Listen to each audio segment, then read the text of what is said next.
This is Eric's house, where the broken come to breathe, where the hurting find a hand, and the weary find relief. it's a light in the darkness.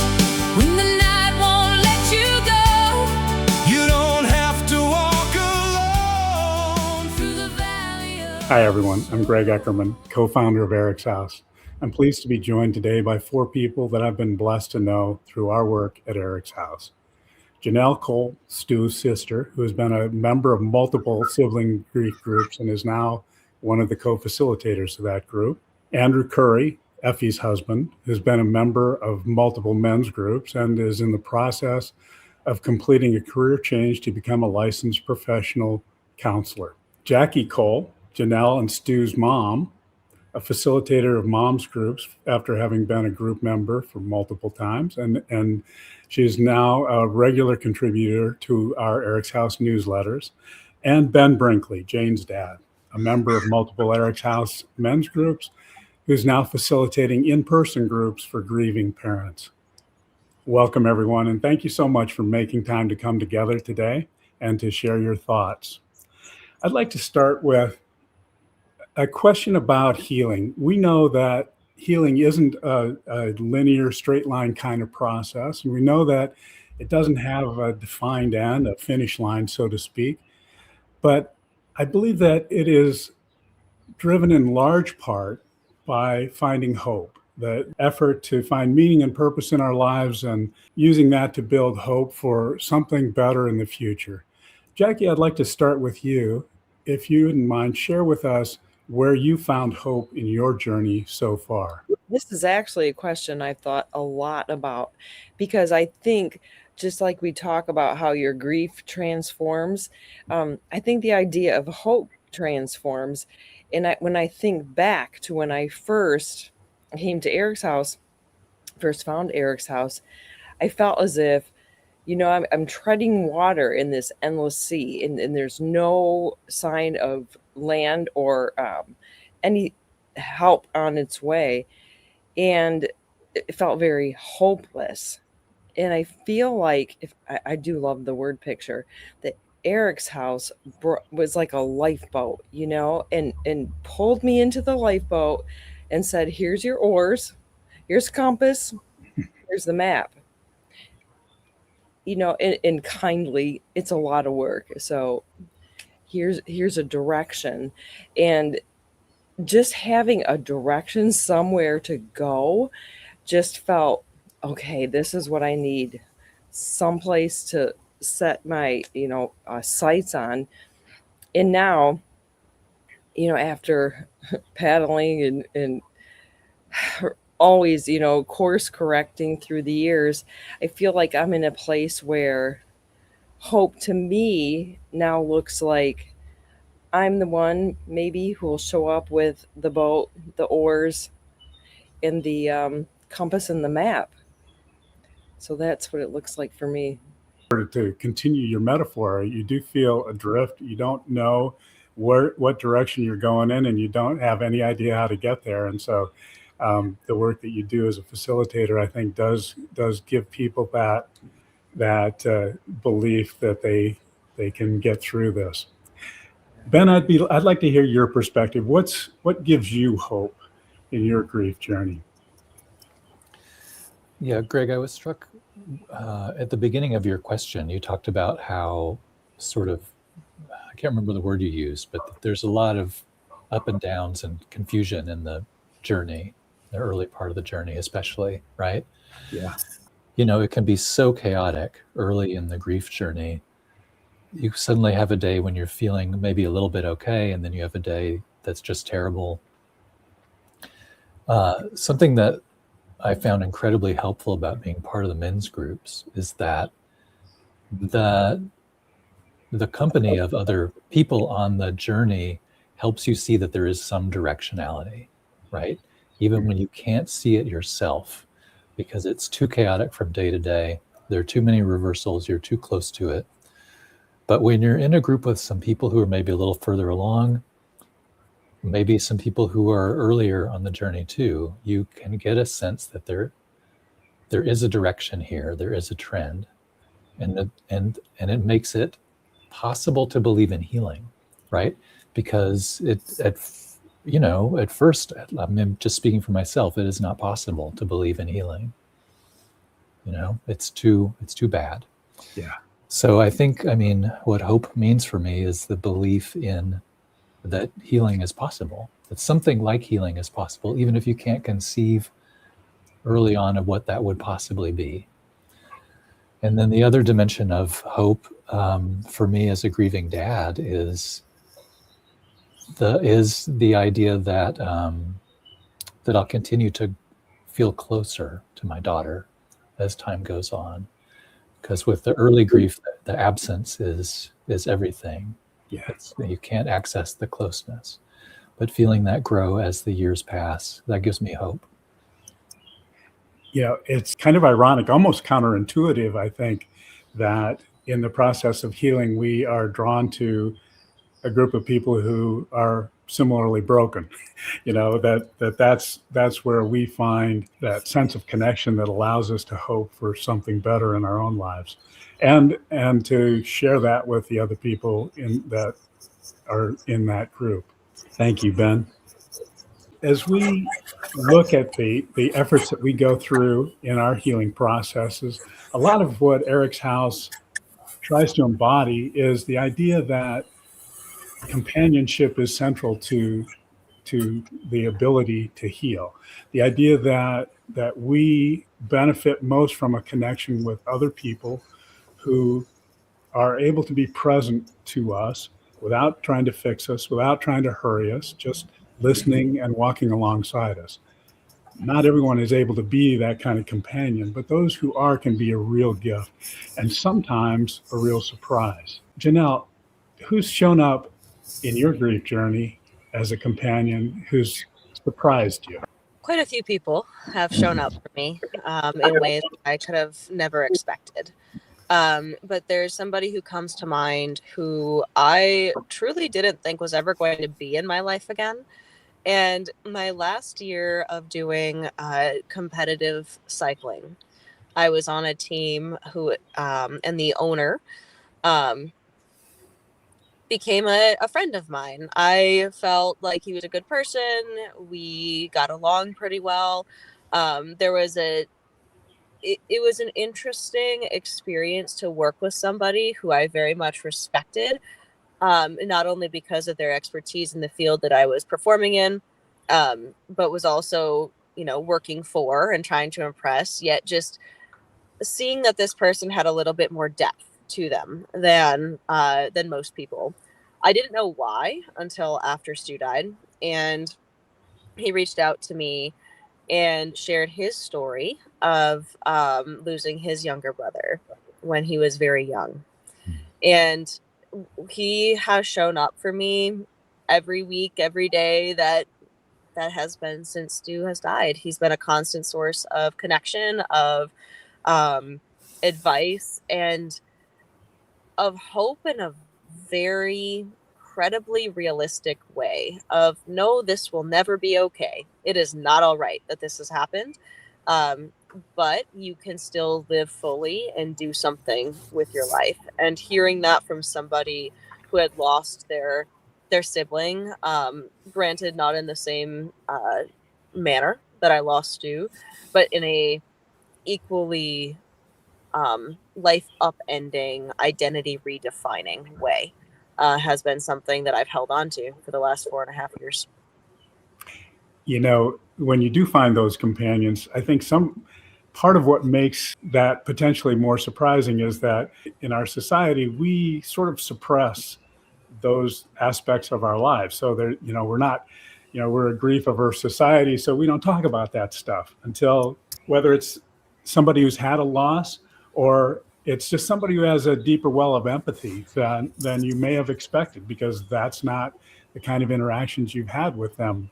I think it's a real gift. And you recognize that there's the potential to take the relationships that you do have moving forward to a different level.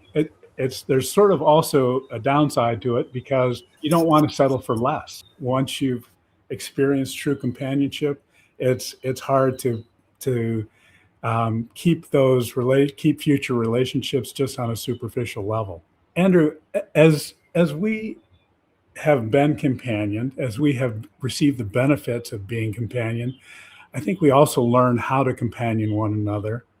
And I think it changes us in fundamental ways. I'm curious what you've observed in yourself when you have companioned someone. How has that changed you?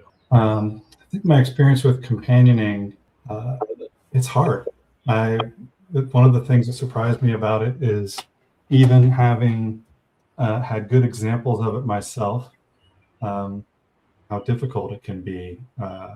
I know that the stakes are high that you were just talking about, and but once I can put aside my own kind of agenda to be a helper and not feel so helpless in the face of somebody else's pain, and just recognize that just being there and listening is really, doing all the work, that I don't actually have to do or think or be good at it. I just have to be doing it, and that's a bit of a relief.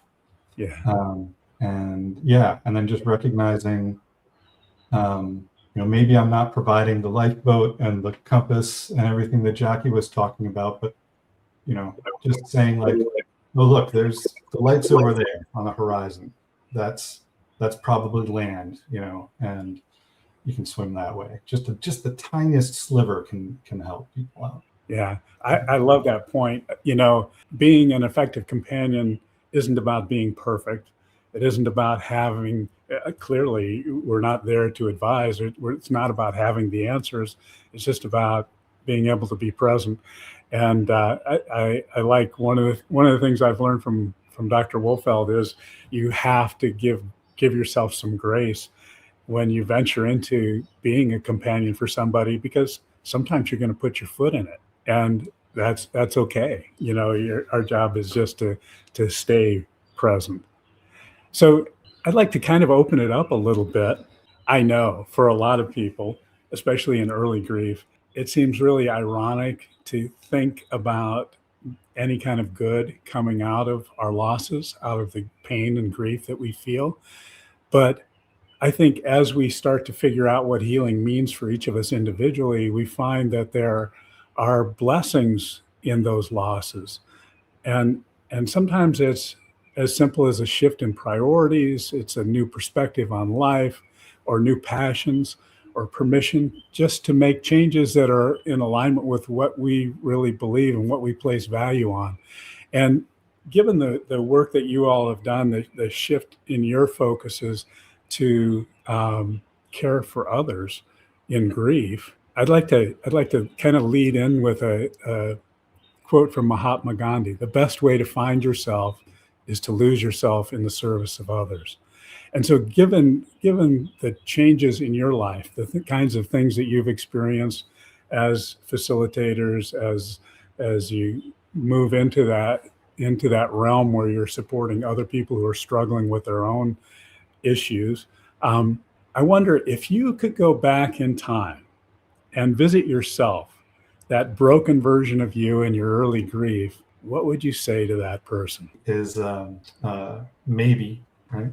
Whatever's going on in my head, the struggling me, the now me might say, maybe things will be awful. But let's see what happens next. Let's see what happens when you go and talk to Greg and sign up for that group, and let's hope, see what happens when you meet guys like Ben and listen to their stories, and then we'll see. I don't have any answers, but maybe. Yeah, no guarantees, but it's worth a shot. Yeah, that's a hard one. I think that just for me personally, I would tell myself that it won't always be like this. I think that would have been something just to hear from a credible source very early on. I think would have been really helpful. I'd like to provide that.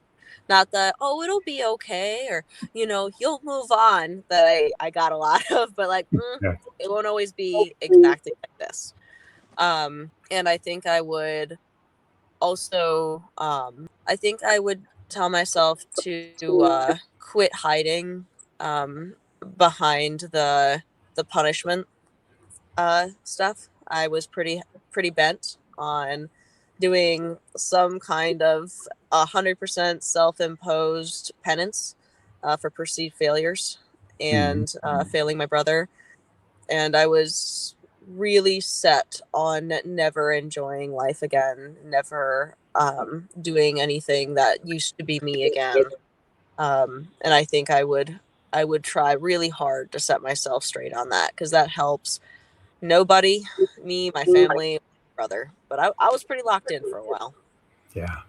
I think that's probably one of the hardest things for all of us, is to be able to give ourselves some grace, to find that space to allow that to come in. To be kind with ourselves and patient with ourselves in this, and recognize that nobody's got the answers. We just kind of muddle our way through. Ben or Jackie? Yeah, Greg, I agree. It's a hard question. Thinking about what I might say to myself in early grief, with the benefit of what Andrew and Janelle already shared, I think the main thing would be to say that you don't have to do this alone. That stands out to me because, well, first of all, just individually, right? It had always been my custom when things got hard to kind of go it alone. Yeah. And then if I could say this, if I can generalize about us men in general, I think that there's a gendered element of this too, that your struggle, it's something to be contended with in solitude, without burdening other people, without looking to other people. That can be, you can maybe function that way under normal circumstances, but with a loss of this magnitude, that's not going to work. Right. So I think that would have been good for me to hear. And it's also in the context of early grief. You do encounter sometimes people who they kind of do seem to want to turn away. It's so uncomfortable. It's so scary. You might be talking to another parent about losing your child. It's so uncomfortable. It's so scary for them. That can contribute to a feeling of isolation, or a feeling of like, yeah, I don't want to lay this on people. It's too much. Yeah. But it's very important. You not only do you not have to do it alone, but you really cannot. I think that's the imperative, is that, I'm sure there are people who believe they can do it alone, who make every effort to do it alone. I don't know how anyone can do it. And, I think it gives you permission. Also, when you do encounter those people who don't know how to be present for you, it's not your job to fix them. It's your job to find somebody who can be your companion. It's, sometimes you just sort of need to recognize that's not the right person at this stage. And as I think you said, it can be a little surprising. Yeah. Who shows up to be those people. Yeah. Yeah, it's wonderful, actually. Thanks, Ben. Yeah, I think I would tell myself that same thing. It won't always be this horrible, but also it's not something you just wait for, like the feelings to not be so intense. It's a lot of work. It's so much work. And I did all the work, and I continue to do the work. And as a result, I'm able to laugh about things and look forward to things and have moments of delight and joy, and understand that it will never be okay that Stuart isn't here, and he will always be with me. He still continues to inform the way I move forward. So he will continue to be a part of our lives. And I couldn't have imagined that in the beginning, that I would ever be able to not be so broken. And I think that, again, it's exhausting. It's a lot of work. Yeah. And it does have benefits. Yeah. That's a beautiful perspective. You can have people tell you that the journey you're embarking on is going to be the hardest work you'll ever do, but until you're in it, you don't realize the truth of that. You don't realize how unrelenting it is, and how much effort it takes to stand yourself up and just to keep moving forward. I want to thank you all again, once again, for sharing your hearts and your stories and making time to be with us today. I'm so grateful that you're all part of EricsHouse. I'm so grateful that, one of the blessings that I experience is I probably would never have gotten to meet all of you wonderful people. And this has allowed us to kind of come together and get to know people with big hearts and with a real commitment to the work that you're doing. So thank you very much. Thank you. Thanks, Greg. Where the unseen pain is honored, Where every loss is real, it's a light in the darkness. and it's